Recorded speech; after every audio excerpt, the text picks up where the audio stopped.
여러분들 요즘 나이 계산하는 법 새로 나온 거 아시죠? 내 나이에 0.7년을 곱하면 그게 본 나이예요. 그러니까 지금 70살은 77이 49, 49살이야, 49살. 49살이라니까 70살들은 70살이에요? 잠깐 일어나 보세요. 미안하지만 일어나 보세요. 아니 괜찮아. 누가 70살이라고 그래? 49살이지. 49살이에요, 49살. 그러니까 우리가 이제 70살에 은퇴, 신부들이 70살에 은퇴를 하면은 너무 아깝잖아요. 그래서 한 달에 한 번 우리가 동창 모임을 하는데, 우리 동창 신부들하고 그러는 거야. 야, 우리 은퇴해갖고 그렇게 40년 사제로 살았지만은 너무 젊은 때 은퇴한다. 우리 뭐 할까? 은퇴하면은. 그래서 내가 항상 하는 얘기가, 야, 우리 은퇴하면은 이 사주 카페는 있는데 왜 신부 카페가 없냐? 응. 우리 신부 카페 하자. 신부 카페. 아니, 요즘 사람들 마음 답답하면 사주 카페 가고 전보 커피 마시면서 전보잖아요. 그러니까 우리도 신부로, 여러분들 신부로 귀신의 애비로 40년을 살면요 웬만한 무당보다 나아요. 귀신의 애비로 40년 정도 살면 웬만한 무당보다 낫다니까요. 네, 지금 70살 원로 신부님들 딱 여러분들 보면요, 여러분 인생이 딱 보여요. 얼굴이 뭐냐면 얼이 들어왔다 나갔다는 굴이야. 얼이 들어왔다는. 그래서 우리 얼굴 안에 7,000개 인생이 있다는 거예요. 여러분들 얼굴 안에 딱 보면 남편이 바람 피고 있구나, 이게 금방 나온다니까. 아니, 어제도 저녁 먹으면서 들은 얘기인데 엄마 아빠가 다 교직이래. 그래서 연금이 700만 원 정도 나온대요. 그렇게 친구 중에 제일 연금이 많이 나온대. 상전 밥 한 번, 술 한 번은 안 낸다는 거야. 친구들이 막 욕을 한다는 거야. 너는 이 새끼야, 밥 한 번 안 사냐, 그렇게 연금이 많은데. 근데 한 친구한테 술 한 번 하자 그러면서 울면서 그러더래요. 애들이 둘 다 명문대학을 나왔는데 대기업 몇 번 보내 떨어지더니 집에서 놀고 있다는 거야. 걔네들 생활비로 600만 원을 대준다는 거야, 자기가. 그래서 자기네들이 100만 원을 가지고 쓴다는 거, 100만 원을 가지고. 그러니까 친구들 뭐 사주고 싶어도 사줄 수가 없다는 거예요. 100만 원 갖고 생활해야 되니까. 이게 지금 대한민국이 지금 정신이 나가도 한참 나간 거예요. 보통 문제가 아니라니까요. 안 죽어서 문제, 애들 일 안 해서 문제, 애 안 낳아서 문제. 참 큰 문제야. 그러니까 여러분들은 내가 어떻게 살아갈 것인가, 이 계획을 잘 세우셔야 돼요. 잘 세우셔야 돼. 예. 제가 작년에 아프리카 잠비아 무프리나라는 지역을 다녀왔습니다. 이곳은 인구가 15,000명인데 에이즈 환자가 1,600명이에요. 여러분들 요새 에볼라 그러는데, 에볼라는 뭐 많이 걸려야 지금 한 10만 명 걸리는데 전 세계 에이즈 환자가 몇 명이냐면 3,500만 명이에요. 물론 이제 에이즈는 어느 정도 정복했다고 보는데, 어쨌든 아프리카는 아직도 에이즈 환자가 굉장히 많아요. 그 한 15,000명 사는데 인구가 한 1,600명이 에이즈에 걸려 있는 거예요. 그래서 수녀님들이, 그것도 우리나라 수녀님들이 이 에이즈 걸린 아이들이에요. 뭐 나이 먹은 사람은 이미 죽었고, 에이즈 걸린 아이들 이렇게 약도 대주고 영양제도 대주고 그럽니다. 그래서 제가 작년에 가서 우리 의사 선생님들, 또 이 사람들이 이가 아파도 일을 못 빼요. 그래서 이제 치과 의사 선생님들 모시고 가서, 에이즈 환자는 이게 이 빼는 게 굉장히 위험해요. 막 이렇게 이 날카로운 뭐 치과 도구가 이렇게 찔리면 안 되는데, 작년에도 그런 위험이 있었는데 올해 간 선생님이, 저 수원에서 치과하는 우리 열심한 교우 선생님이 해다 찔렸어요. 그 에이즈 이 피가 그렇게 찔린 거죠. 그래서 어쨌든 이제 뭐 의사 선생님들 모시고 와갖고 이도 빼주고 에이즈 아이들 영양제도 좀 대주고. 그러니까 엄마가 또 빨리 죽으니까 애들, 그 고아 아이들이 많은 거야. 근데 얘네들도 에이즈에 걸려갖고 나오는 거예요. 얘네들이 5kg가 넘어야지 약을 먹는데 5kg가 안 돼. 3kg밖에 안 되는 거예요. 그래서 분유를 먹이면요 일주일 만에 얘네들이 5kg가 돼요. 그리고 금방 쑥쑥 몸무게가 늘어요. 그래서 거기 보육시설에 가서 분유도 좀 이제 대주고, 그리고 돈이 없으니까 학교를 못 다니는, 초등학교를 못 다니는 아이들이 한 700명 정도 되는 거예요.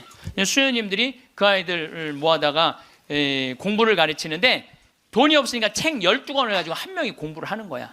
그래서 필요한 게 뭐냐, 그러니까 책을 사달래. 그래갖고 가갖고 2명이 한 권을 볼 수 있도록 해줬어요. 근데 내가 간 결정적인 이유는 나는 생태 마을을 꾸미니까 거기에 자카란다 농장이 있어요. 근데 농장이 80만 평이야. 80만 평. 80만 평인데 수녀님이 2만 평밖에 농사를 안 짓고 있는 거예요. 그래서 내가 수녀님한테 물어봤어요. 수녀님, 이거 농사 다 지면은 보육시설, 병원, 그다음에 학교 다 운영할 수 있을 텐데 왜 2만 평밖에 못 꾸미고 있느냐? 그랬더니 신부님, 우리는 맨손으로 농사 짓는다는 거예요. 포크레인도 없고 트랙터도 없고 경운기도 없어서. 여러분들 맨손으로 농사 지면요, 한 사람이 1000평 이상 못 져요. 얼마나 농사가 힘든데요. 내가 생태학교 운영했을 때 학생들 입학을 많이 해요. 막 20명, 30명. 내가 물어봐요. 생태학교에 왜 입학했습니까? 제가 이제 은퇴를 해서 예전에 땅을 한 4,000평 사둔 게 있는데 그거 이제 농사 지으려고 농사 배우러 들어왔습니다.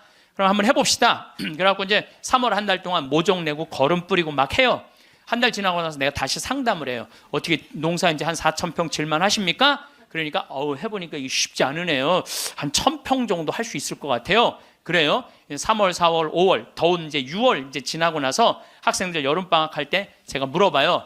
이제 한 몇 평이나 농사 질 수 있을 것 같으냐. 그러니까 이분들이 하는 얘기가 한 10평 질 수 있을 것 같아요. 10평. 맨손으로 농사 짓는 게 진짜 힘들어요. 근데 수녀님이 거기서 맨손으로 농사를 짓고 있는 거야.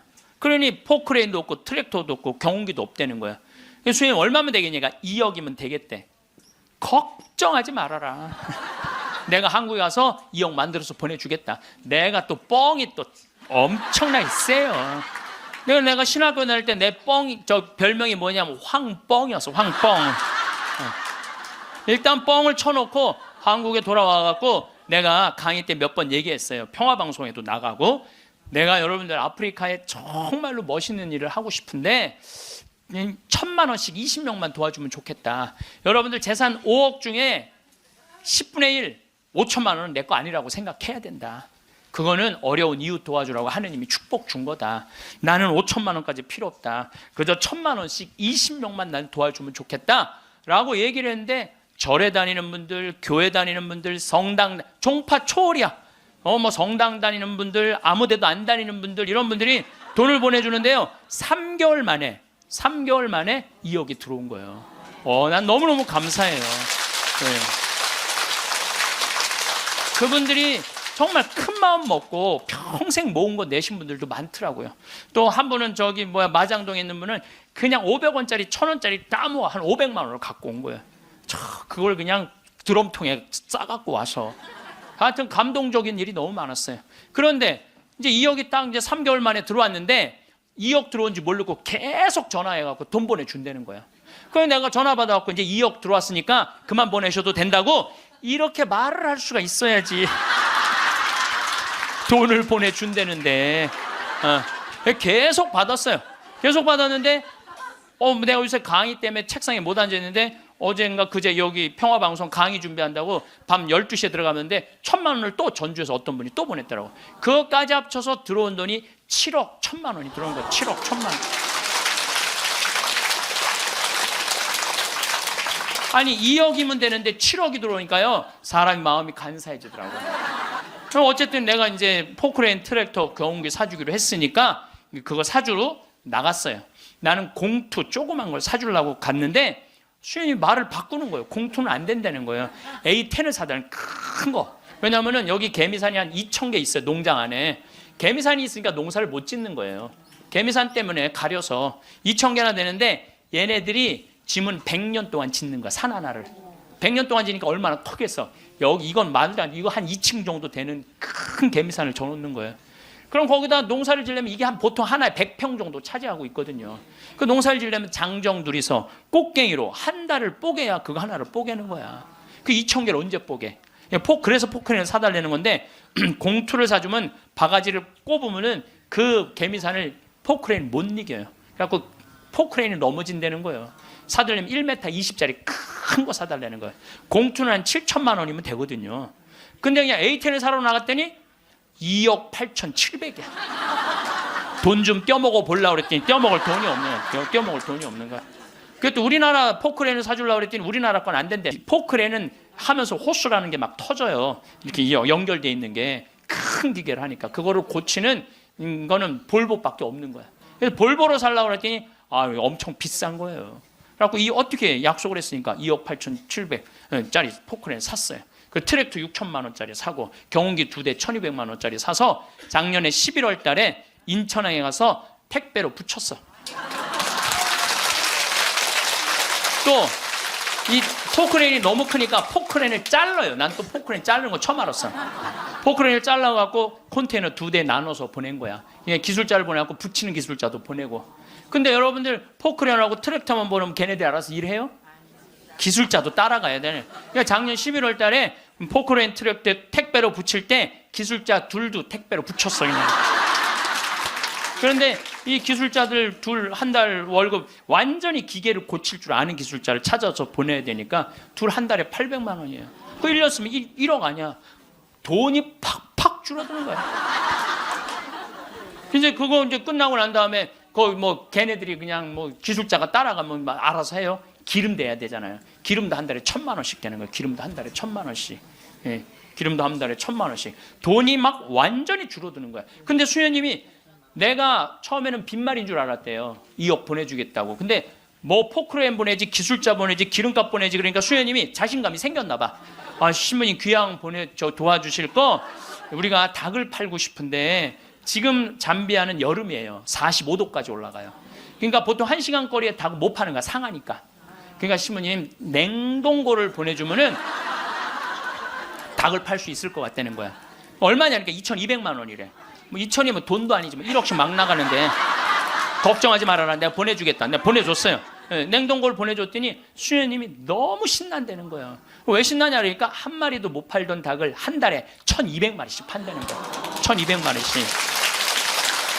그런데 수녀님이 또 전화를 해서 신부님 문제가 생겼다는 거야. 무슨 문제가 생겼냐니까 닭을 너무 많이 팔다 보니까 닭장이 모자라는 닭장이.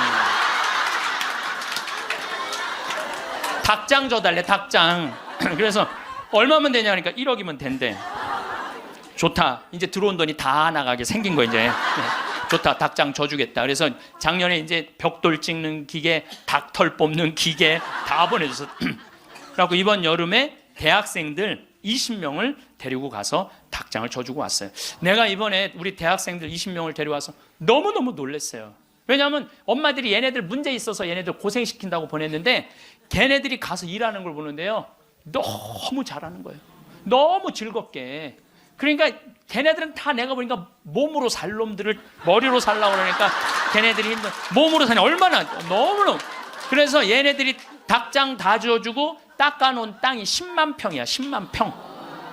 야, 나는 이번에 정말 감동받았어요. 그리고 이제 아줌마 3명이 따라갔어요. 한 70명이 지원을 했어요. 20명 데려가야 되는데 뭐 70대, 60대, 50대, 40대, 20대만 싹 뽑고 나머지는 다 이제 제하고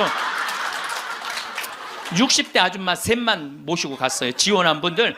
왜 모시고 갔겠어요? 밥 해주는 거. 밥 해주는 거. 근데 그 3분도 음식을 너무너무 맛있게 잘하더라고요. 하여튼 이번에 근데 이제 그것만 한다고 되는 게 아니잖아요. 그 닭장은 기술이 필요하거든요. 그래서 이제 우리 생태마을에 그 집을 져주는 신자도 아니야. 그냥 산적같이 수염 이렇게 막 이런 사람한테 그 김 사장한테 당신 내가 한 달 월급 줄 테니 아프리카에서 닭장 져주고 오는데 기술자가 필요하니까 가서 닭장 지러 가자. 그랬더니 이분이 하는 말이 신부님 무슨 말을 그렇게 하느냐고. 나도 저 친구들도 저렇게 한 달 봉사로 가는데 나도 가서 돈 안 받고 자원으로 하겠다는 거야. 그러니까 예수님이 주님 한다고 다 천국에 가는 게 아니다. 내 말을 실천하는 사람이라야 천국에 간다는 말. 나 그 김 사장을 보면서 그런 생각이 들더라고요. 가서 그러니까 이번 여름에 저도 이제 가서 싹 져주고 왔어요. 그랬더니 수녀님이 신부님 도대체 우리한테 왜 이러는 거냐는 거예요. 나 그 수녀님들 본 적이 없거든요. 근데 작년에 내가 가서 그 수녀님들을 보고 감동을 받은 거예요. 왜? 수녀님 10분이 잠비아에 가서 16년 동안 한국 수녀님들이 그들을 위해서 사는 거야. 그냥 뭐 샤워를 한번 하려고 그러면 물도 안 나와요. 그리고 여러분들 잠비아가 더운 게 아니에요. 6, 7월 달은요 추워요. 파카 입고 다녀야 돼요. 털옷 입고 다녀야 돼. 근데 샤워를 한번 해보려고 그러면 물이 그냥 나오다가 그냥 비는 물이 같이 떨어져. 멈추고. 그렇게 불편한 데를 수녀님 10분이 16년 동안 수녀님 38살 먹은 나탈리아라는 수녀님은 가자마자 말라리아 그래서 죽었어 또. 그냥 내가 무덤에 가봤더니 사진을 이렇게 해놨는데 예쁘게 생겼더라고 또. 참. 그러니까 옆에 동료 수녀님이 죽어가는데도 불구하고 이 수녀님들이 그들을 위해서 16년 동안 살았으니 이건 수녀님으로 안 보이는 거야. 작은 예수님으로 보이는 거야. 내가 이분들을 도와주지 않으면 나중에 큰 예수님한테 혼나겠다는 생각이 들더라고. 그래서 수녀님이 신부님 우리한테 도대체 왜 이러느냐고 그러길래 내가 한마디 했어. 수녀님 무슨 말을 이렇게 섭섭하게 하느냐고. 같은 업종에서 일을 하면서 무슨 말을 이렇게 섭섭하게 하느냐고. 수녀님도 하느님이라고 나도 하느님이라는데 내가 수녀님 도와주는 거 당연한 거 아니냐고. 그랬더니 수녀님이 또 전화를 해서 아우 신부님 추장이 만나진다는 거예요. 무슨 추장이 많냐. 아직도 잠배한 추장이 많대요. 근데 추장 한 분이 천주교 신자 추장이래요. 거기는 한 20%가 천주교 신자들. 근데 그 추장이 땅이 6억 평이 있대. 6억 평이 있대. 6억 평이. 그래서 수녀님 좋은 일 한다고 500헥타를 준다는 거예요. 그러니까 우리나라 150만 평, 450만 제곱미터 엄청난 큰 걸 준다는 거예요. 신부님 이거 어떻게 할까요? 전화를 했어요. 수녀님 그거 일단 받아두라고 그거. 그랬더니 이 창설자 수녀님이 독일 수녀님인데 이 수녀님 날 직접 찾아오셨어요. 신부님 다른 병원 운영하는 수녀님, 보육시설 운영하는 수녀님, 그 다음에 학교 운영하는 수녀님들은 일이 잘 진행이 되는 거예요. 근데 이 수녀님은 울고 다녔다는 거예요. 16년 동안. 땅이 한 면이 3.2km니까 어마어마하게 땅이 크더라고요. 80만 평이. 근데 이 넓은 거를 수녀님 무슨 재주로 해? 돈은 없지, 일은 하고 싶지. 16년 동안 울고 다녔다는 거예요. 근데 요즘 이 수녀님이 웃고 다닌다는. 그리고 친구 수녀들한테 이렇게 말한대요. 이것들아, 눈물로 씨 뿌리던 사람들이 기쁨으로 곡식을 거두리다 이러고 다닌다는 거예요.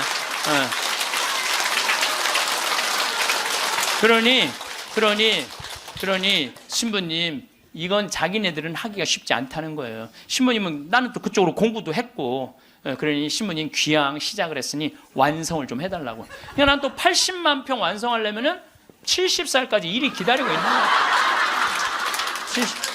난 아무리 살아도 아무 상관없어. 심심할 일이 없어. 심심할 일이. 이번 여름에는 이제 치과 의사 선생님들, 안과 의사 선생님을 모시고 왔는데 이제 좀 젊은 분들이 가는데 안과 의사 선생님 대학병원에 과장님을 모시고 간 거야. 수술 도구까지 다 갖고 내가 다 우리 후원하는 분들이 보내니까 치과 수술 도구, 안과 수술 도구 다 갖고 갔거든요. 근데 이 치과는 이제 작년에 갔으니까 환자들이 많은데 안과는 사람들이 줄은 잔뜩 섰는데 무서운 거야. 이게 수술하면 눈알을 빼는 건 줄 알고 눈알을 빼는 건지. 백내장 환자가 많은데 그래갖고 그냥 들어왔다 나갔다 하는 거야. 그냥 수녀님들이 강제로 막 끌고 가 해라고. 그래갖고 이제 이 백내장 수술을 해줬는데 보통 그 사람들은 병원에 와도 고맙다고 안 그런대요. 근데 이 백내장 수술한 사람 매일 병원에 와서 고맙다고 그러네. 눈알 빼는 줄 알았더니 눈알이 너무 잘 보이는 거야. 너무너무 잘 보이는 거야. 그래서 다른 과는 거기도 병원이 있는데 안과, 치과 이거는 특수 직군이기 때문에 없대요. 근데 그분들이 그것 때문에 가장 고통을 겪는 거거든. 그래서 난 또 그 이제 의사 선생님들을 매년 모시고 가는 미안해갖고 내년에는 가지 말지 뭐 그랬더니 신부님 빼놓고 우리끼리 올게요 그러더라고요. 그게 왜 그런가 했더니 그 의사 선생님들이 스트레스가 많아요. 그 아주 환자들 불평 그거 다 받아내는 거 너무 스트레스가 많은 거야. 그런데 그 선생님들 마지막 날 저녁에 이제 항상 회의를 하거든요. 신부님 내가 의대 다니면서 내가 막 라면 먹고 그래. 그러니까 바쁘니까 보람을 한 번도 못 느꼈대. 내가 이렇게 힘들게 공부한 보람을 여기 와서 느낀다는 거야. 그러니까 나는 내년에 안 가려고 그랬는데 자기네들끼리 간다는 거예요. 참 그래서 내년에 나 어쩔 수 없이 또 가게 생겼어요. 내년 여름에. 근데 이제 10만 평을 깎아놨는데 거기도 지금 지구 온난화 때문에 굉장히 11월 시작하면서부터 우기가 시작됐는데 빈님이 안 오신 거예요. 그래갖고 보름 동안 안 오는데 지지난주부터 빈님이 오기 시작을 했다는 거야. 수녀님이 내가 이제 이양기라고 땅이 넓으니까 다 보내줬어요. 그 편지가 어제 왔어. 보니까 신부님 뿌렸는데 지금 비가 오시는데 옥수수가 대가 올라오기 시작한다는 10만 평에. 나는 그게 내 것도 아니고 그 프란치스코 전교 수녀회 건데도 나는 내 게 아니잖아요. 그게 그 수녀님들 도와주러 간 거니까. 그런데도 그거 생각하면 너무 행복해요. 야, 난 정말 행복한 사람이구나. 너무너무 좋죠. 그러니까 이제 이제 70살까지 나는 일이 기다리고 있는 사람이야. 그러면 70살이 되면 이제 뭐를 해야 돼? 은퇴를 해야 돼요, 우리 신부들. 여러분들 70살이면 멀쩡한 나이예요. 여러분들 요즘 나이 계산하는 법 새로 나온 거 아시죠? 내 나이에 0.7년을 곱하면 그게 본 나이예요. 그러니까 지금 70살은 77이 49, 49살이야, 49살. 49살이라니까 70살들은 70살이에요? 잠깐 일어나 보세요. 미안하지만 일어나 보세요. 아니 괜찮아. 누가 70살이라고 그래? 49살이지. 49살이에요, 49살. 그러니까 우리가 이제 70살에 은퇴, 신부들이 70살에 은퇴를 하면은 너무 아깝잖아요. 그래서 한 달에 한 번 우리가 동창 모임을 하는데 우리 동창 신부들하고 그러는 거야. 야, 우리 은퇴해갖고 그렇게 40년 사제로 살았지만은 너무 젊은 때 은퇴한다. 우리 뭐 할까? 은퇴하면은. 그래서 내가 항상 하는 얘기가, 야, 우리 은퇴하면은 이 사주 카페는 있는데 왜 신부 카페가 없냐? 응. 우리 신부 카페 하자. 신부 카페. 아니 요즘 사람들 마음 답답하면 사주 카페 가고 전보 커피 마시면서 전보잖아요. 그러니까 우리도 신부로, 여러분들 신부로 귀신의 애비로 40년을 살면요 웬만한 무당보다 나아요. 귀신의 애비로 40년 정도 살면 웬만한 무당보다 낫다니까요. 네, 지금 70살 원로 신부님들 딱 여러분들 보면요, 여러분 인생이 딱 보여요. 얼굴이 뭐냐면 얼이 들어왔다 나갔다는 굴이야.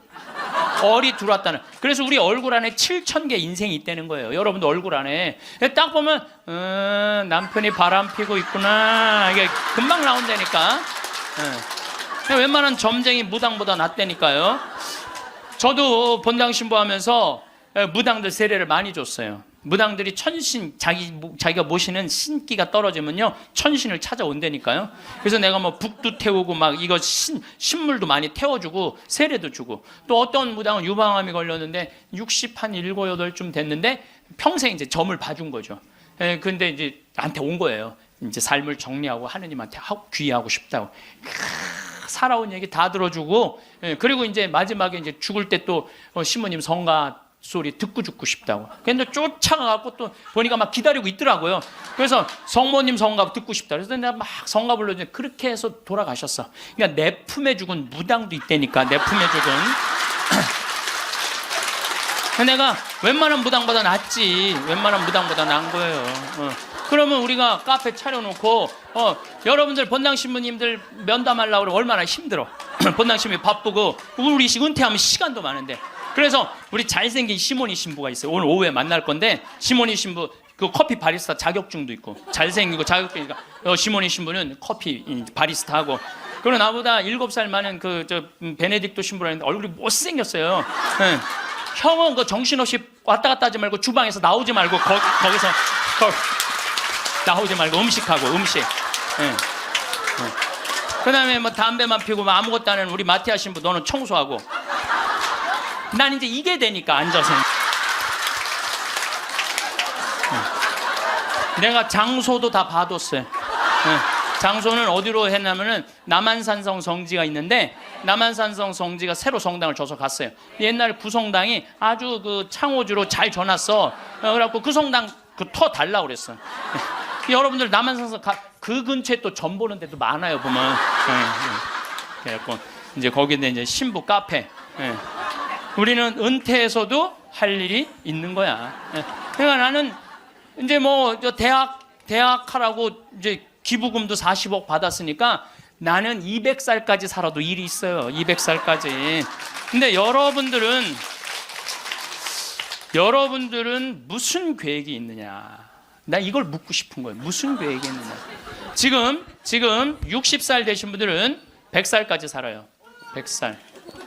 50살 되신 분들은 110살까지 살아. 110살. 40 되신 분들은 120살까지 살아. 120살. 제가 20년 전에 강의하러 다니면서 여러분들은 이제 100세 시대가 옵니다.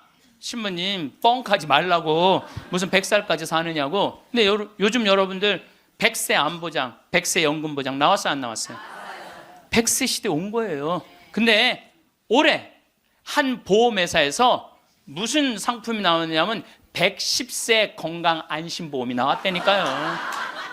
그러면 이분들이 보험회사 분들이 야 100세 상품 나왔으니까 다음에 110세 할까? 이거 아니죠. 그때는 암 정복된다고 보는 거예요. 그리고 그때는 치매도 어느 정도 잡는다고 보는 거예요. 혈압, 당뇨 다 잡는다고 보는 거예요. 그러니까 그래 60년 후야. 60년 후인데 여러분들 1년에 0.5년이 늘어나요. 1년에 0.5년 평균. 그러니까 지금 86세가 가장 많이 죽는 나이래요. 86세가. 근데 2020년에는 몇 세에 가장 많이 죽느냐? 90세에 가장 많이 죽는데 2020년. 그럼 2020년이면 몇 년 후에? 6년 후야. 6년 후. 그럼 여기 60살 되신 분들 66살 되면은 90세가 가장 많이 죽는다 그러면 그분들 몇 살까지 살 것 같아요? 100살은 그냥 가는 거. 60세들은. 50세들은 110살 간다니까. 아직 산 것도 아니라니까 여러분들. 40살들은 20년 더 살고 60년을 더 살아요. 60년. 그런데 며칠 전에 소련 러시아에서 먹으면 120살까지 사는 알약을 개발했대요. 미토콘트리아라고 우리가 이렇게 장도 늙어가고 늙어가면서 노화가 진행인데 그걸 먹으면 그 노화 진행 속도를 그렇게 늦출 수가 있다는 거예요. 10년 후부터 시판한다는 거예요. 120살까지 사는 일이 벌어지는 거예요. 120살. 그러면 이거 어떻게 되는 거야, 이거? 이거 보통 심각한 문제가 아니라니까 여러분들. 지금 웃을 일이 아니에요, 지금. 웃을 일이 아니에요. 예, 심각한 거예요. 3년 전에 우리나라가 100살 이상이 1,700명 선에서 왔다 갔다 했어. 3년 전에. 여자가 1,600명, 남자가 100명. 3년 전에 100살 이상이. 예. 그런데 올해 내가 인구 통계청에 들어가서 자료를 뽑아보니까 올해는 100살 이상이 몇 명이냐면 14,000명이에요. 14,000명. 3년 만에 100살 이상이 10배가 늘어난 거예요. 10배가. 10배가 늘어났어요. 90에서 100살까지는 몇 명이냐면 13만 4천 명. 80에서 90살까지 몇 명이냐면 97만 명. 그 다음에 60에서 70살까지는 270만 명. 그래서 65세 이상이 몇 명이냐면 정확하게 49만 명인데 650만 명에 650만. 65세 이상이 650만 명. 초등학교 애들이 270만 명. 270만 명. 그러니까 초등학교 애 하나에 할머니 셋이에요. 지금 그런 세상이 됐다니까요. 우리는 어렸을 때 길에 나가보면요 애들이 바글바글했어요. 구슬치기, 딱지치기, 담방구, 자치기. 낮에만 그렇게 돌아다녀서 밤에 깡통 돌리게 해보면 온 놈들이 다 깡통 돌리고 다녔어요. 근데 요즘 길에 나가면 애들 하나도 없어요. 어딜 돌아다니는지. 누구만 할머니, 할아버지들만. 할머니가 길에 꽉 찼어. 또 할머니들이 어서 유모차 주사 유모차를 밀고 온 세상을 다 다녀. 유모차를 밀고 온 세상을 다 다녀. 유모차를 밀고 무슨 놀이터, 슈퍼마켓. 그래서 여러분들 무슨 현상이 있느냐면요. 그 노인정 앞에 가보세요. 유모차가 10대씩 끝나고 나면 밀고 다 집에 가고. 이거 어떻게 할 거예요?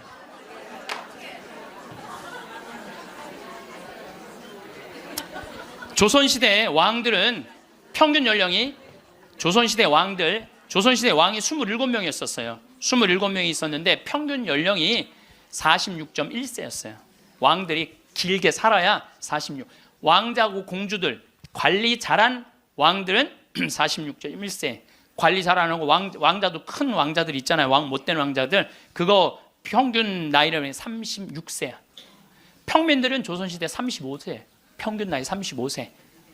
그때는요 아무 문제가 없었어요. 그때는 35세. 그러니까 20살에 결혼을 해갖고 35세 주고 40이나 그러면요 이땐 갈등도 하나도 없어. 20살에 결혼해갖고 3년 애 하나씩 낳으면은 한 7 낳다가 죽는 거야. 7명 낳다가 죽는 거예요. 그렇죠? 네. 삶의 계획이 뭐가 필요해? 그리고 마지막 막내는 놔놓고 누구한테 맡기느냐면 장남한테 맡기고 죽는 거예요. 네. 장남한테 맡기고 죽는 거예요. 네. 계획 세울 필요가 없어요. 근데 지금은 안 죽어. 이게 보통 심각한 문제가 아니에요. 이게 안 죽는 바람에 모든 문제가 다 생기는 거야. 안 죽는 바람에. 여러분들 요즘 연금 얘기 참 많이 나오죠? 연금 공무원들이 20년 의무로 내면은 그 다음부터는 받아 먹을 수 있는 거예요. 그럼 20년 냈으면은 20년만 받아 먹어야지. 120살까지는 몇 년 받아 먹을 것 같아? 60년 받아 먹는 60년. 여러분들 나라 망할 것 같아, 안 망할 것 같아요? 망하게 돼 있어요. 이거는 불보듯 뻔한 거예요. 뭐 그리스, 스페인 그래서 망한 거예요.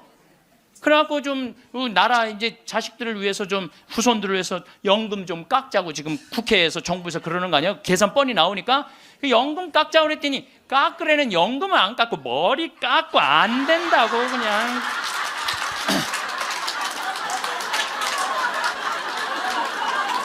아니 누가 연금 깎자고 그랬지 머리 깎자고 그랬어? 그런데 여러분들 이게요, 이게 웃지도 울지도 못할 일이에요. 웃지도 울지도 못할 일이야. 이게 지금 이게 지금 우리나라가 지금 무대책이야. 무대책. 아무 대책이 없는 거야. 그래서 연금 문제에 걸리지. 치매가 우리나라가 지금 58만 명이에요. 여러분들 35살 때 죽을 때 치매 걸려요? 이땐 치매 걸릴 시간도 없어요. 근데 지금 80, 90 방에 가만히 앉아 있으면은요, 네가 누군지 내가 누군지도 모르고 그냥 이러고 있는 거예요. 네가 누군지 내가 누군지도 모르고. 그러면 치매가 이렇게 있으면은 이 한 집에 5, 6 매달려 있다고 보면은 300만 명이 치매 때문에 고통을 겪고 있는 거예요. 모든 문제는 안 죽어서 생기는 문제예요. 내가 삶을 어떻게 살아갈 것이냐, 이거 보통 생각해야 되는 거 아니에요. 그냥 진짜 웃을 일이 아니라니까요. 지금 여러분들 웃을 일이 아니에요. 그런데 우리나라가 65세 이상 노인들이 OECD 국가 중에 가장 가난해. 가장 가난해. 근데 여러분들 왜 가난한 줄 알아요? 국가가 잘못해서 가난했을 것 같아요? 천만의 말씀. 우리나라가 프랑스보다 교육비를 몇 배를 더 쓰냐면 9배를 더 써요. 프랑스보다 9배 더 써요. 미국보다 교육비를 몇 배 쓰냐면 3배를 더 써. 3배를. 근데 여러분들 생각을 해봐요. 우리가 프랑스보다 지금 뭐 비슷비슷하게 살지만 조금 떨어져. 미국은 우리 한 2배 정도 잘 살아. 근데 그 2배 정도 잘 사는 나라보다 3배를 교육비를 더 쓰는 거야. 그래서 남자아이 대학 결혼까지 들어가는데 여러분들이 3억 6천이에요. 처음부터 태어나갖고 걔한테 쏟아 넣는 돈이 3억 6천이야. 여자는 3억 4천이 들어가요. 그럼 남자 여자 아들 딸 둘 나가고 결혼까지 시켰으면 여러분들 얼마 쓰면 7억을 쓴 거야. 7억을. 셋 낳았으면 10억을 쓴 거야. 10억. 그러니까 애를 낳아요. 그래서 애도 안 낳는 거예요. 이놈의 교육 때문에 애도 안 낳는 거예요. 그러니까 애가 안 나오면 나라는 어떻게 되겠어요? 이게 머리가 복잡해요. 그러니까 65세 넘어가고 OECD 국가 35개 나라 중에 우리나라가 노인이 가장 가난해. 쓸 돈이 없는 거야. 자식들한테 다 쓰고. 그리고 요즘 애들은요 1등 아니면 패배자야 다. 그러니까 대기업에 취직 안 하면 아무데도 취직 안 하는 거야. 그리고 대기업 안 갈 바야 200만 원 받고 일 안 한다 이거야. 그러니까 집에서 논다는 거야. 그럼 노는 놈 누가 책임져야 돼? 부모가 아니 어제도 저녁 먹으면서 들은 얘기인데 엄마 아빠가 다 교직이래. 그래서 연금이 700만 원 정도 나온대요. 그렇게 친구 중에 제일 연금이 많이 나온대. 상전 밥 한 번, 술 한 번은 안 낸다는 거야. 친구들이 막 욕을 한다는 거야. 너는 이 새끼야 밥 한 번 안 사냐. 그렇게 연금이 많은데 근데 한 친구한테 술 한 번 하자 그러면서 울면서 그러더래요. 애들이 둘 다 명문대학을 나왔는데 대기업 몇 번 보내 떨어지더니 집에서 놀고 있다는 거야. 걔네들 생활비로 600만 원을 대준다는 거야. 자기가. 그 자기네들이 100만 원을 가지고 쓴다는 거. 100만 원을 가지고. 그러니까 친구들 뭐 사주고 싶어도 사줄 수가 없다는 거예요. 100만 원 갖고 생활해야 되니까. 이게 지금 대한민국이 지금 정신이 나가도 한참 나간 거예요. 보통 문제가 아니라니까요. 안 죽어서 문제, 애들 일 안 해서 문제, 애 안 낳아서 문제. 참 큰 문제야. 그러니까 여러분들은 내가 어떻게 살아갈 것인가 이 계획을 잘 세우셔야 돼요. 잘 세우셔야 돼. 예. 또 이 나이를 먹어갖고 어떤 문제가 있느냐면은 70세 드신 분들 이 경제적인 문제가 지금 가장 심각한 문제고 또 하나는 무기력증에 빠져요. 사는 게 재미가 하나도 없어. 돈이 있어야지 어디 돌아다니까. 돈이 있어야지. 돈도 없고 돌아다니지도 않지. 집에 하루 종일 있는 거야. 집에 하루 종일 있으니까 생전 웃을 일이 없네. 하루 종일 한 번도 안 웃어요. 보면은 한 번도 안 웃어요. 한 번도 안 웃으니까 남이 웃긴 얘기하면은 웃긴 웃어야 되는데 어떻게 웃어야 되는지 모르는 거야. 이 썩은 미소가 나오는 썩은 미소가. 한 번도 안 웃으니까 이게 무기력증에 걸리는 거예요. 그러니까 70살 넘으면 웃기라도 해야 되는데 안 웃고 가만히 있으면 눈두덩 쳐져요, 안 쳐져? 눈두덩, 눈가 쳐지고 볼 쳐지고 입가 쳐지고 소파에 앉아고 가만히 텔레비 보고 있으면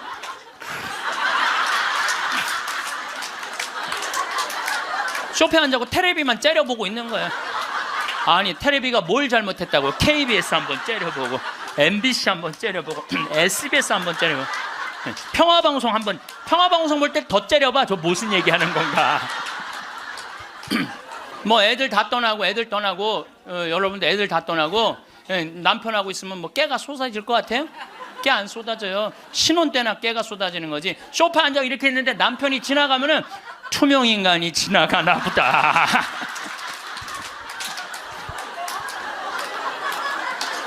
그 사는 게 재미가 하나도 없는 거예요.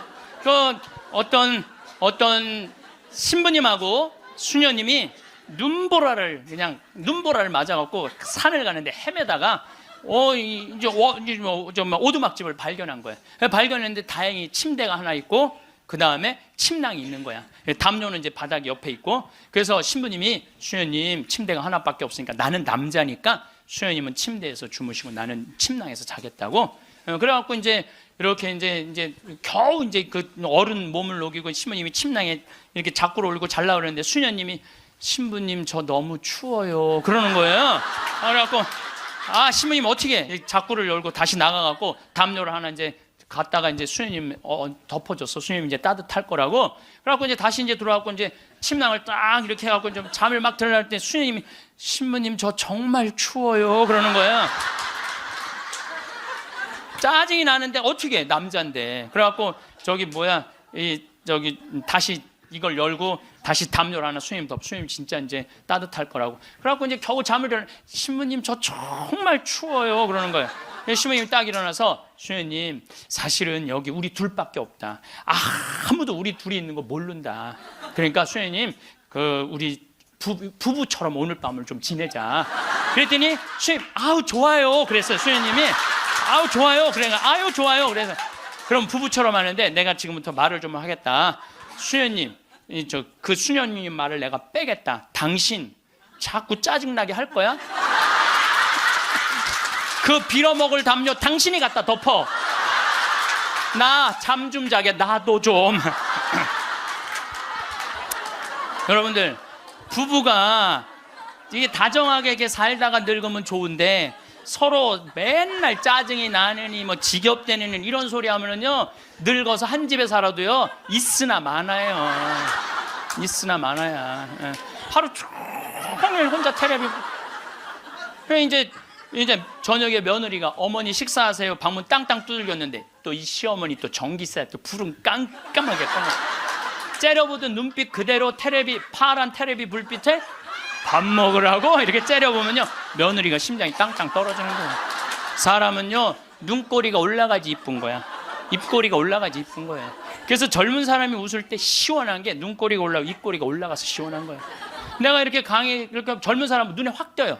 눈꼬리 쫙 올라가고 입꼬리 올라가서.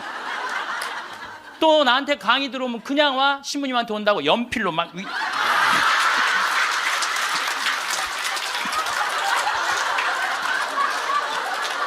그런데 할머니들은 아무리 그려도 이게 떨어져요. 그래서 제가 드리는 말씀은 무기력증에 빠져 살지 말고 해만 뜨면 집을 나가라는 거예요. 내가 나이가 먹은 분들은요 무조건 해만 뜨면 집에 있으면 절대 안 돼요.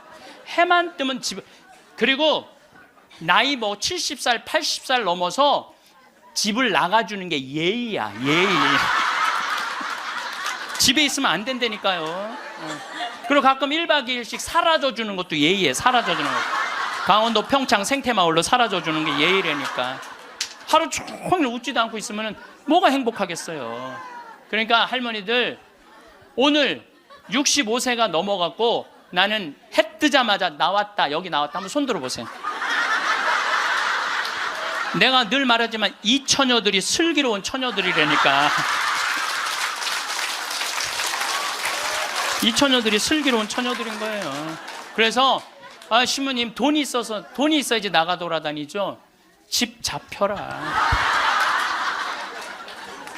집을 잡혀라. 그래서 집 잡혀서 경복궁도 가고 덕수궁도 가고 온양온천도 가고 춘천도 가고 맛있는 것도 사 먹고 친구들하고 어울려서 평창 생태마을도 오고 돌아다닐 수 있을 때까지 돌아다니는 거예요. 그래갖고 집 잡혀갖고 돌아다닐 수 있을 때까지 다니는 할머니들은 죽을 때 어떻게 죽는지 아세요?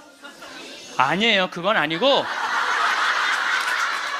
씩 웃고 죽는 것도 죽는 거지만은 돌아다닐 수 있을 때까지 돌아다니는 할머니들은 죽을 때 어떻게 죽느냐면 지쳐서 죽어요. 지쳐서.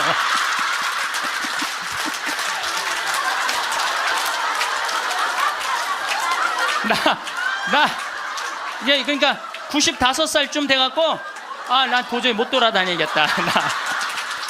나 힘들어서 도저히 나 이제 가야 되겠다. 그러면서 씩 웃으면서 죽는 거 지쳐서. 근데 어떤 사람들이 사람을 미치게 만드느냐 하면 돈 쓰는 거 무서워갖고 뒷방에 가만히 앉아있는 거예요. 뒷방에 가만히 앉아있으면은 여러분들 그 다음에 허벅지에 근육이 풀려요. 허벅지에 근육이 풀리면 그 다음에 하는 일은 누워서 똥 싸는 거예요. 똥 싸는 거예요. 그 다음에 그 집에 할머니가 똥을 싸기 시작하면 그 집은 기쁨은 다 사라지는 거예요. 냄새가 얼마나 기분 나쁘게 하겠어요. 본인도 괴롭지만 그걸 옆에서 지켜보는 사람들. 그러니까 여러분들 자식을 위하는 거는요, 자식 걱정하는 게 아니에요. 자식을 위하는 건 내가 마지막까지 죽기 직전까지 내 발로 화장실 가주는 게 정말 자식을 위하는 거예요. 그러니까 마지막까지 화장실을 가주기 위해서는 뭐 해야 돼? 운동해야 된다. 운동. 제가 말씀드리는 거 운동. 운동. 여러분들 2살 때 자랑스러운 게 뭔지 알아요? 똥오줌 가르는 거예요. 2살 때 자랑스러운 건 똥오줌 가르는 거예요. 3살 때 자랑스러운 건 뭐냐면 이가 나는 게 자랑스러운 거예요. 그렇죠? 12살 때 자랑스러운 건 뭐냐면 또래 친구가 있는 게 자랑스러운 거. 그때 엄마 아빠 필요 없어. 또래 애들이랑 막 뛰어놀고 다녀. 18살 때 자랑스러운 건 운전을 할 줄 아는 게 자랑스러운 거예요. 20살 때 20대 때 자랑스러운 건 애인이 있는 게 자랑스러운 거예요. 애인이 있는 게 35살 때 자랑스러운 건 돈을 버는 게 자랑스러운 거예요. 50살 때 자랑스러운 건 뭐가 자랑스러운? 돈이 많은 게 자랑스러워요. 60살 때 자랑스러운 건 뭐가 자랑스러운 줄 알아? 애인이 있는 게 자랑스러워. 그때도 애인이 있어. 자랑스러운 거예요. 70세 때 자랑스러운 건 뭔지 운전을 할 줄 아는 게 자랑스러워. 75살에 자랑스러운 건 같이 여행 다닐 친구가 있는 거, 같이 밥 먹을 수 있는 친구가 있는 게 자랑스러워요. 80세 때 자랑스러운 건 뭔지 아세요? 이가 남아있는 게 자랑스러워. 이가 남아있는 게 85세 자랑스러운 게 뭔지 알아요? 똥오줌을 가릴 줄 아는 게 자랑스러운 거예요. 85이 돼서도 내가 똥오줌을 가릴 수 있다. 그건 자식들한테 최고의 선물이에요. 그래서 뭐를 하라? 운동을 해라. 이 운동 얘기부터는 다음에 내가 강의를 여러분들한테 하도록 하겠습니다. 오늘 강연 어떠셨나요? 오늘도 황창현 신부님께서는 우리에게 많은 지혜의 말씀들을 나누어 주셨습니다. 그 말씀들을 따라 살아가다 보면 우리의 남은 삶도 분명 아름답고 행복할 수 있으리라 확신합니다. 우리는 살아가면서 다양한 친구와 관계를 맺고 살아가게 됩니다. 그러한 친구도 너무 자주 만나면 관계에 악영향을 끼칠 수 있다고 합니다. 오늘은 아무리 친해도 자주 만나면 안 되는 이유와 왜 스스로 행복해져야 하는지에 대해서 말씀 나누겠습니다. 사람과의 관계는 적당한 거리가 필요합니다. 따뜻한 화로를 대하듯 관계의 거리를 유지해야 합니다. 추운 겨울을 이겨내려면 화로는 꼭 필요합니다. 하지만 너무 가까이 다가가면 뜨겁고 너무 멀리 떨어지면 죽게 됩니다.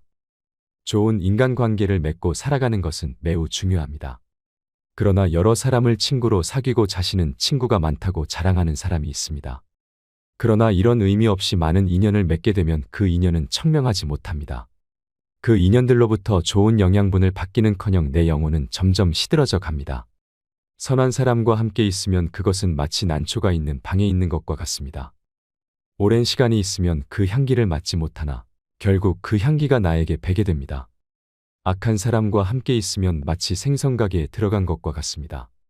오랜 시간이 지나면 그 냄새를 맡지 못하나 결국 그 냄새가 나에게 배게 됩니다.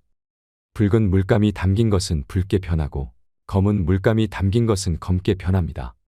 친했던 관계가 무료해지고 다툼이 자주 발생하는 것은 단순히 상대방과 지내온 세월이 길어서 그런 것만은 아닙니다. 함께 만나온 시간이 매일 의미 없이 반복되는 일상이 될 즈음 상대방에 대한 배려심이 점점 사라지기 시작한 탓입니다. 그래서 아무리 친한 사이라고 할지라도 적절한 거리두기가 필요합니다. 그리고 적당한 거리를 유지하기 위해서는 절제가 필요합니다. 친구에게 전하고 싶은 이야기와 듣고 싶은 이야기가 쌓일 때쯤 그리움은 커져갈 것입니다. 그리움이 어느 정도 커졌을 때 만나게 되면 더욱 반갑고 상대방에게 듣고 싶은 이야기도 많아지게 됩니다. 내 말을 들어주고 경청해주는 친구가 있다면 정말 좋은 일입니다. 상대방의 이야기를 듣지 않는다면 공감하기는 어렵습니다. 생각과 행동의 공감대가 형성되어 있지 않다면 그 관계를 지속하기는 어렵습니다. 1년에 두어 번 만나는 사람도 사고에 공감대가 없으면 만나는 시간이 지루하고 따분하기 그지없습니다. 하물며 거의 매일 만나는 사람과의 공감대가 없이는 입으로만 자신의 생각을 주저리 떠들어대면 상대방도 나도 결국에는 대화다운 대화를 하지 못하고 있는 것이 됩니다. 이런 대화가 오래 지속되면 다툼이 발생할 가능성이 높아집니다. 왜 다투냐고 물어보면 민망할 정도로 사소한 것들이 대부분입니다. 이런 상황이 지속되면 조금만 기분이 나빠도 상대방을 이해하려고 노력하기보다 그 사람을 쉽게 비판하고 비난하게 됩니다. 칭찬보다는 단점을 찾아 비난하려는 마음이 커집니다. 상대방이 원하는 것을 말하기보다 내가 원하는 것을 말하기에 더 바빠집니다. 사람들은 종종 폭넓고 다양한 인맥을 성공의 필수 요소로 여깁니다. 하지만 행복은 인간관계에만 달려있는 것이 아니라는 것을 기억할 필요가 있습니다. 사랑받고 소속감을 느끼는 것도 중요하지만 그것만으로 충분치 않습니다. 그것은 영원할 수 없고 나와 언제까지나 함께 있을 수 없습니다. 인간관계라는 것은 불확실성이 매우 큽니다. 어제까지만 해도 자신의 모든 것을 주어도 아깝지 않을 그 오랜 친구에게도 한순간 배신감을 느끼게 되면 철천지 원수가 되어 험담을 하기 시작합니다. 배신감은 스스로에게 느끼는 감정이 아니라 오직 타인으로부터 오는 것입니다. 상대방에 대한 기준을 자기 나름대로 설정하고 그것에 미치지 못한다고 생각하는 경우에 배신감을 느끼게 됩니다. 친구 관계가 얼마나 중요한지 옛 성인들도 다양한 말씀을 남겼습니다. 명심보감에는 이런 말이 있습니다. 오래 머물면 사람이 천대를 받고 자주 오면 친분도 멀어진다. 단지 사나흘 만에 서로 보아도 보는 것이 처음만 같지 못하다. 사실 아무리 좋은 것도 그것이 사람일지라도 지나친 것은 차라리 독이 될 수 있습니다. 누군가를 좋아해도 그 사람과 너무 많은 시간을 함께 보낸다면 답답하고 숨이 막힐 수 있습니다. 이렇듯 가까운 사이라도 너무 오래 머물면 천대를 받을 수 있고 자주 만날수록 더 멀어지는 이유가 있습니다. 첫 번째, 사람들은 새로운 것에 대한 흥미와 관심도가 더 높습니다. 따라서 물건이든 사람이든 너무 익숙해지면 흥미가 떨어질 수 있습니다. 가치를 인식할 때 그 가치 이하로 천대하거나 무시당할 수 있습니다. 두 번째, 사람이라면 나만의 공간을 소유함으로써 자신을 돌아보고 휴식을 취하며 개인적인 취미나 관심사를 갖는 시간을 가지기를 원합니다. 그러나 그러한 공간에 가까운 사람일지라도 너무 자주 또는 오래 머물게 되면 나의 사적인 공간이 침해받는 느낌을 받게 되어 관계에 금이 갈 수 있습니다. 세 번째, 누군가 자주 찾아와 오래 머무르면 그 사람에 대한 기대치가 높아지고 그에 따른 부담감도 커질 수 있습니다. 이것이 관계를 유지하는 데 압박감으로 다가오고 관계를 해칠 수 있습니다. 네 번째, 가까운 사람이라도 너무 자주 보면 그 사람을 당연하게 여기기 시작합니다. 상대가 특별했던 점들은 서서히 잊혀지고 나를 불편하게 만들거나 화가 나게 하는 것들에 집중하기 시작합니다. 이것은 분노와 거리감으로 이어질 수 있습니다. 인간관계에서 친밀감과 거리감의 건강한 균형을 유지하는 것이 매우 중요할 겁니다. 이러한 문제를 해결하기 위해 서로에 대한 존중감과 인정을 바탕으로 적절한 거리를 유지해야 합니다. 적절한 거리를 유지하는 것이 서로에 대한 기대치를 조절할 수 있도록 도와줍니다. 기대감을 현실적으로 설정하면 관계에 대한 부담감도 줄게 되어 더욱 건강한 관계를 유지할 수 있습니다. 또한 이 거리감은 서로를 더 소중한 사람으로 여기게 하고 존중할 수 있게 됩니다. 친밀한 사이일수록 당연하게 여기던 것들을 적절한 거리를 유지함으로써 서로를 소중하게 여기고 이를 통해 관계의 질도 향상되는 결과를 가져옵니다. 가까운 사람과 친밀한 관계를 유지하는 것도 매우 중요하지만 인생에 있어서 가장 중요한 것은 나 자신과 더욱 친하게 지내는 일일 것입니다. 자신과 친함이 없다면 그 누구와도 친하게 지낼 수 없습니다. 인생에서 나를 가장 잘 알고 이해해주고 사랑해주는 친구는 바로 나 자신이라는 말도 있습니다. 이렇듯 가까운 인간관계를 오래도록 유지하려면 아무리 친한 사이라도 적당한 거리두기가 필요하고, 그러기 위해서는 먼저 나 자신과 더 친하게 지내는 연습을 할 필요가 있습니다. 왜냐하면 철저하게 나 혼자라고 느끼게 되는 순간에도 언제든지 돌아가서 쉴 수 있는 나만의 공간이 필요하기 때문입니다. 타인을 의지하기보다 삶의 주도권을 찾아 여러분이 언제나 스스로 행복할 수 있기를 바랍니다. 오늘 내용이 도움이 되셨다면 소중한 주위분들께 공유 부탁드립니다. 구독과 좋아요는 제작에 큰 힘이 됩니다. 오늘 하루도 행복하세요. 감사합니다.